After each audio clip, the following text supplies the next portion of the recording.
I was sitting on the couch, halfway through a beer, feeling the usual comfort of a quiet evening at home, when my wife dropped something on me that I could have never seen coming. It was a bombshell that immediately shifted the entire atmosphere of the room.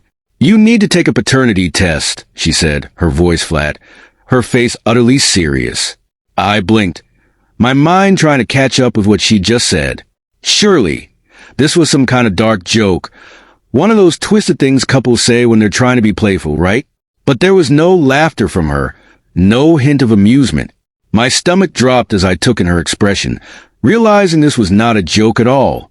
I could feel the weight of something terrible looming over us, the kind of thing that sticks with you long after the moment passes.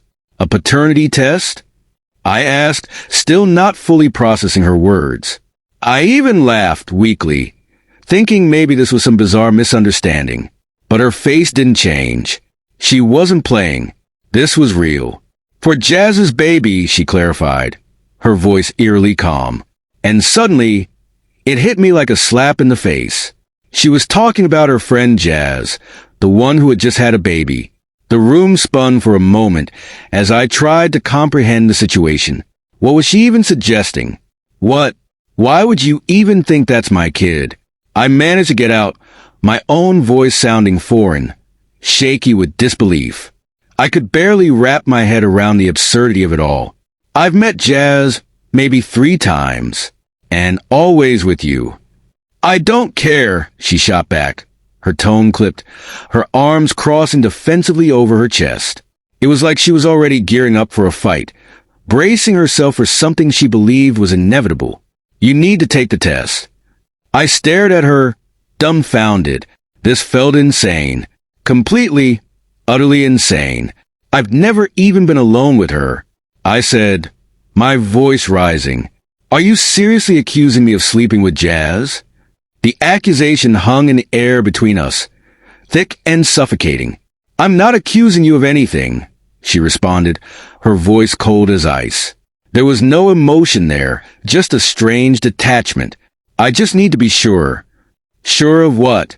I snapped, standing up from the couch, pacing as the frustration bubbled up inside me. "That I'm not a cheating piece of garbage? Either you trust me, or you don't. And right now, it feels like you've already decided." The room was filled with a silence, so heavy it felt like the walls were closing in. She didn't respond, just looked away, her face set in a hard, unreadable expression. It was like I was talking to someone I didn't even recognize. "If you have nothing to hide, just take the test," she said again, but her words felt like they were coming from someone else, not my wife. It wasn't even about the test anymore. It was about the fact that she didn't trust me. After 5 years of marriage, after everything we'd been through, the good times, the struggles, the deep moments of connection, how had we ended up here? How could she think I would betray her with her own friend? It felt like everything was unraveling, like the foundation of our relationship was cracking beneath us. After that night, things only got worse. She barely spoke to me unless it was about the test. It was like a switch had flipped in her brain, and she wasn't the person I knew anymore. The warmth, the laughter, the intimacy that had once filled our home was gone. In its place was this cold, distant stranger, someone I barely recognized. Every interaction we had revolved around one thing, proving that I wasn't the father of Jazz's baby.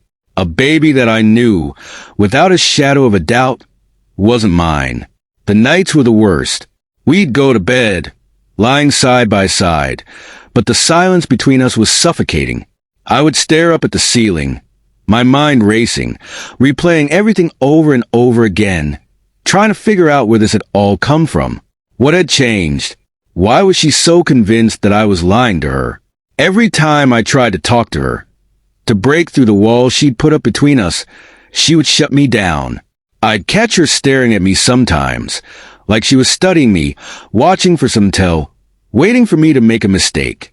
It was unbearable. The constant suspicion, the feeling that I was under surveillance in my own home. One night, I couldn't take it anymore. The tension had been building for weeks, and I finally snapped. "Why are you doing this?" I asked, my voice raw with emotion. Why the hell do you think I'd cheat on you with Jazz, of all people? She didn't even look at me. Didn't even acknowledge the pain in my voice. She just kept flipping through a magazine like nothing was happening. I just need to know, she said again, her voice robotic, like she had rehearsed this line over and over in her head, like it was all that mattered. It's like you've already made up your mind, I said, my chest tightening, the weight of everything pressing down on me. What happens after I take this stupid test? Are we just going to pretend this never happened? Finally, she looked up at me, her eyes cold and distant, a look I had never seen before in all the years we'd been together. If the test proves you're not lying, then we move on. And if it proves what? I shouted, my frustration boiling over. That I'm innocent of something I didn't even do? What happens then? Do you apologize? Do we just go back to normal, like none of this ever happened? But she didn't answer. And in that moment, I realized something that broke my heart even more than her lack of trust. She didn't care about the answer. This wasn't about finding the truth. It was about control. She wanted to be right. She needed to be right, no matter the cost. Somehow, word of this whole ordeal got out. I don't know how, but soon my family and friends were involved, and I could feel their judgment every time I saw them. It was like they were all looking at me differently, as if I had done something horrible, as if I was guilty. Just take the test, man. My brother said one night at the bar, trying to give me advice. Get it over with, prove her wrong, and move on. It's not about the test, I shot back, slamming my glass down on the table. It's about the fact that she doesn't trust me. If I take that test, it's like admitting I did something wrong. He just shrugged, like it was the simplest thing in the world. Women get paranoid sometimes. Maybe she just needs reassurance. Reassurance, I muttered, draining my beer. She's been cold for weeks. She's already made up her mind. This isn't about reassurance. This is about control. The pressure kept mounting. My parents called, telling me to just take the damn test and put an end to this nightmare. Even my friends, who had always had my back, started to suggest that maybe it was better to just give in, take the test, and end the madness. But I couldn't do it. I couldn't let go of my pride, of my dignity. Taking that test felt like admitting guilt, like admitting I had done something I hadn't. And the worst part was, I didn't know if our marriage would survive, even if I did take it. Everything came crashing down the night Jazz showed up at my door. It was evening, and I wasn't expecting anyone, least of all her. To be honest, I didn't want to see her. Not after everything that had been happening between us and our respective partners.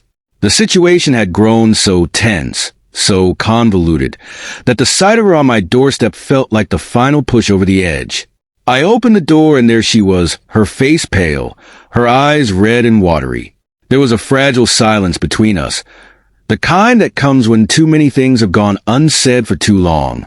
I need to talk to you, she said, her voice shaky, barely holding it together. About this whole thing. My wife was out with her parents for the evening, so it was just me and Jazz, standing awkwardly in the entryway. The tension was suffocating. The weight of what wasn't being said hung in the air like a storm about to break. I invited her in, but neither of us could shake the awkwardness. We were trapped in this situation we didn't create, yet somehow we were responsible for fixing it, or at least for understanding it. I didn't know where to start. Words felt useless, too small for what we were dealing with. Everything about this moment felt surreal, like we'd wandered into someone else's nightmare. I swear to God, I didn't say anything to her. Jazz suddenly blurted out, her eyes wide with fear and panic. I don't know why she thinks it's you. I never hinted at anything like that. Then why the hell does she think the kid is mine? I snapped, the frustration I'd been bottling up for weeks finally bubbling over. What did you say to her? What happened to make her think this? Nothing, Jazz insisted, her voice trembling. She looked as if she was barely holding it together. I don't know. I swear, I never told her anything. I never even... This is all just... I don't know why she's doing this. I leaned heavily against the counter, trying to make sense of everything. This situation was like trying to hold water in your hands. Everything's slipping through your fingers before you could grasp it.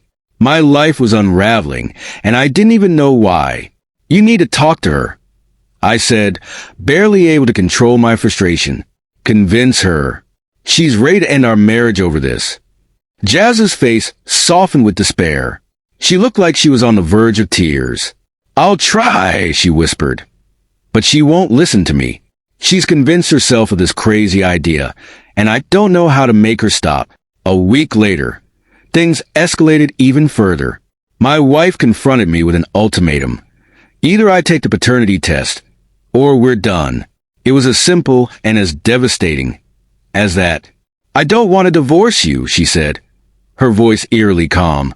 The kind of calm that only comes when everything else has been burned away. But if you don't take the test, I can't stay married to someone who might be lying to me. It felt like a dagger to the heart. This was how it would end, not with some dramatic betrayal, not with infidelity, but with this, a suspicion, a doubt that had taken root so deep that nothing I said or did could fix it. Go ahead then, I said, my voice hollow, stripped of emotion. File for divorce if that's what you want. She blinked, clearly not expecting that response. I don't want a divorce. Then why the hell are you pushing me to take this stupid test? I shouted, my voice breaking with emotion I could no longer contain. I'm not admitting to something I didn't do. So if you want to leave, then go. I'm not going to beg. For a long moment, we just stared at each other, the air thick with everything unsaid. I thought she might cry, might finally break and let me in, but instead, she just stared at me with that cold, unfamiliar look. She was distant, as if I were a stranger standing in front of her, not the man she had loved for 5 years. Fine, she said quietly, almost too calm. I'll call a lawyer tomorrow. And that was it. 5 years of marriage, gone in a single breath. It's been a few weeks since she moved out. I don't even know what to feel anymore. It's a strange limbo, this state of not knowing whether I should feel angry or devastated or relieved. Mostly, I just feel numb. She hasn't filed for divorce yet, but I know it's coming. Her parents have been calling me, begging me to reconsider, to just take the test and make everything go back to normal. But I'm done with it. Done with the paranoia. Done with the accusations. Done with feeling like the bad guy in a situation where I've done nothing wrong. Jazz hasn't contacted me since that night at my house. I assume she's just as confused as I am, but honestly, I don't even care anymore. I've lost everything because of this mess, and there's no fixing it. The strangest part, after weeks of holding my ground, refusing to bend, I caved. I took the damn test. I don't even know why. Maybe I thought it would make some kind of difference, that it would snap her out of this madness. Part of me hoped it would make her realize how absurd this whole thing had been. The results came back today. Negative, of course, but it didn't matter. When I showed her the results, she didn't apologize. She didn't try to make things right. She didn't even seem relieved. She just looked at me, shrugged, and said, well, at least now we know. At least now we know. Like that made everything okay. Like the past few weeks of hell had meant nothing. Like the destruction of our marriage was just some minor inconvenience. I'm done. I can't keep fighting for something that's already over. So yeah, I'm going to be the one to file for divorce. Maybe it's for the best. Because if this is what our marriage has come to, then there's nothing left to save.